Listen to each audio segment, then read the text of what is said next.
Hi, Dale coming to you from my temporary garage again, and this is my youngest son, Eric.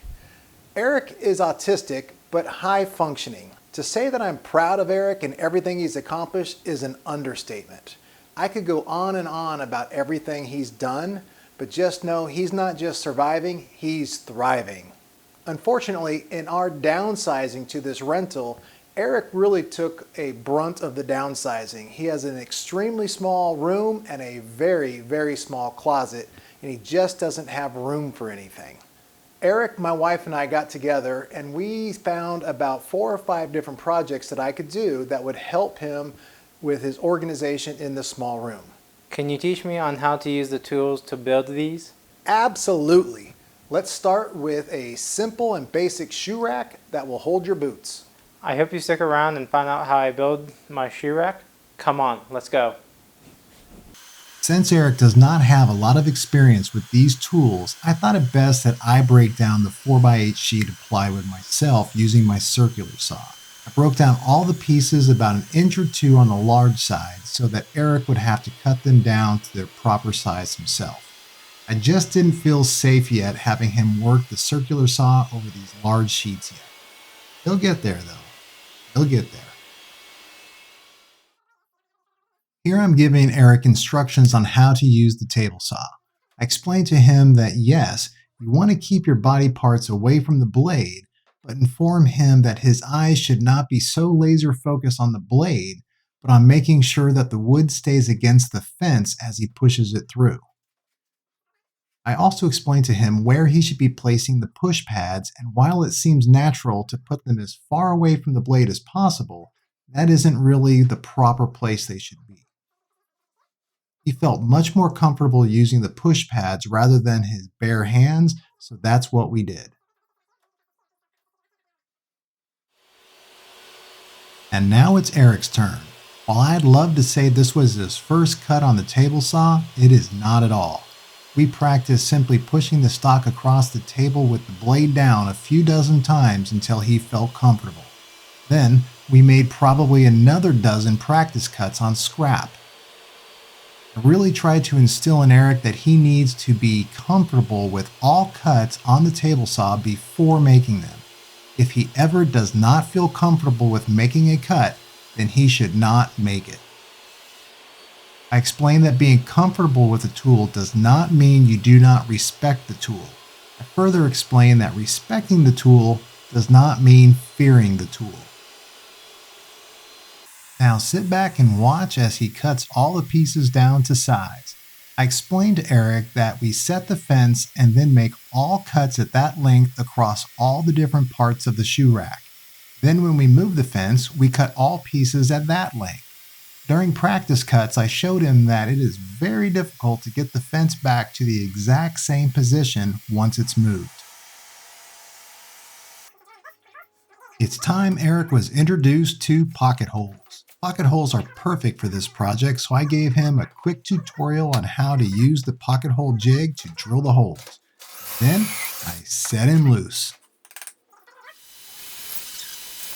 I taught Eric that using pocket holes are easy and plenty strong enough for this project and many other projects. I explained to him that it just needs a bit of foresight to make sure that you place them on the correct side of the boards where they can be best hidden. Once Eric got into a groove, he really enjoyed the repetitive work. I always find it easier to put on the iron-on edge banding before assembling, so I show Eric how to use what I call the clamp horse, and I do the first edge banding for him for instruction. He takes over from there, ironing on banding on all sides that will be visible. It did take Eric a few sides to get the hang of it, but once he did, all the edge banding went on just fine. It did help him quite a bit when we started using blue painter's tape to help hold the banding in place while he worked the iron.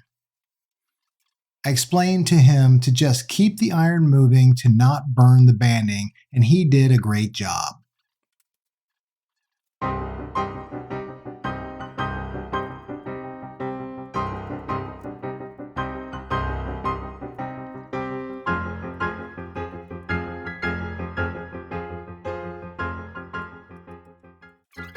Now it's time for the more fun part of edge banding, at least in my opinion. I have a couple specialty tools for trimming edge banding, and they really do make it much easier.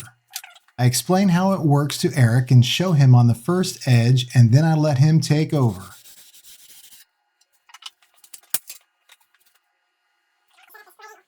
It's assembly time. I give some quick instructions to Eric about how to clamp the pieces square using right angle guides and test for square. I then let him send home the screws and check for square one more time.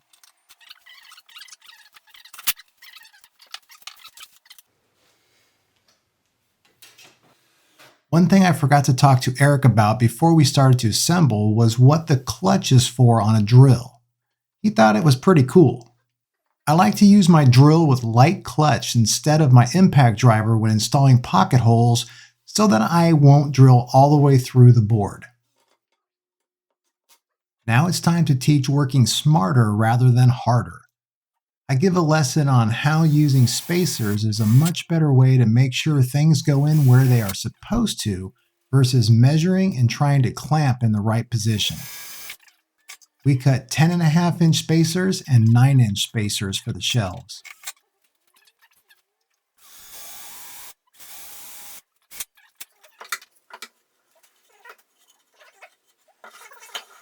While editing this video, I see some things that I did not pick up on while in the garage. Check out the smile on Eric's face. That makes me feel all warm and fuzzy on the inside. Just a couple more pocket screws and the shelves are assembled. He's getting pretty good at it now, folks. The last part of assembly is the back. I explained to Eric that it is the back piece that gives the super strength to the shoe rack, and that normally I would only use 1/4 inch or maybe 1/2 inch for the back, but we simply could not find any place with 1/4 inch plywood in stock. If you look closely at the back, you'll see we put pocket holes on both sides, top and bottom of the back. That is a mistake by the teacher. I had Eric do this, and in reality, we do not need any pocket holes on the bottom. And just like that, assembly is done. And here it is without any finish on it yet.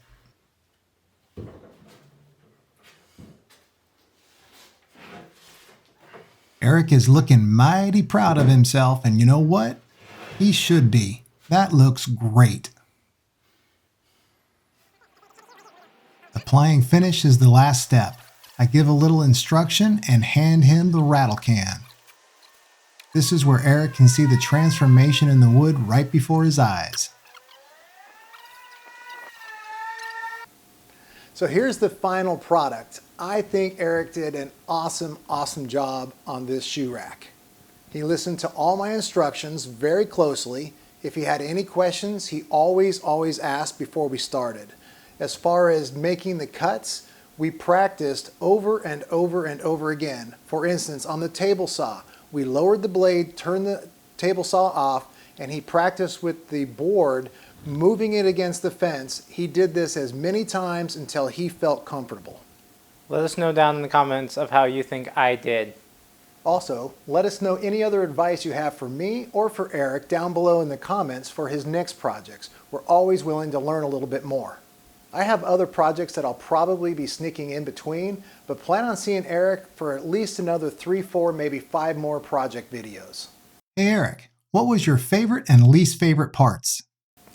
My least favorite part was iron-on edge banding, and my favorite part was spray finishing the shoe rack. I loved how it changed color into a nicer, more finished color.